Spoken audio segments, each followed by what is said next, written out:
Mayor and City Council. I'm Dan Handelman with Portland Cop Watch, and $110,000 is a large amount of money, and it's really important for us to know who's responsible, each individual officer involved in this incident.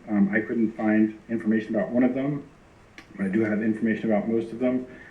It's also I recognize it's 3.5 years ago, but there's also another incident where tasers were misused, something involving a hip hop show, which is the IPR is investigating now how the Portland police respond to hip hop shows.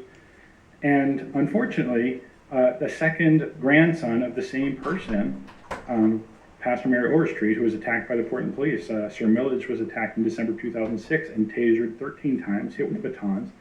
And the city settled with him for $37,000. Two people in the same family is astounding. So the officers involved in this, Daryl Shaw, Matthew Delanikos, and Gregory Byrne and David Abramson. Shaw was involved in the shooting and killing of Vernon Allen, a homeless black man, in 2005, even though the man was surrounded by police officers, and there probably could have been another plan other than killing him. In a 2011 lawsuit, it was revealed that he had 33 prior internal affairs complaints before this. I have to say, I really have to thank the City Attorney Rice for revealing that there was no finding of misconduct in the IA investigation. It's actually the Bureau that makes the decisions if they were out of policy, not IA or IPR. And no, this was not appealed to the Citizen Review Committee. I would have known about it.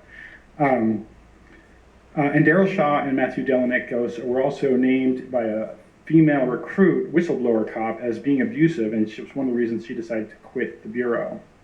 So, you know, again, this was 3.5 years ago. I don't know what those officers are doing now, but I sure hope that they aren't doing this kind of behavior anymore.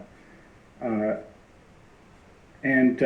just want to add, Mr. Abramson, Officer Abramson, was a person who didn't take a report of a security guard at Pioneer Courthouse Square hitting a man over the head with a skateboard, which is very much in contrast to when a homeless person allegedly hit somebody over the head with a skateboard last year.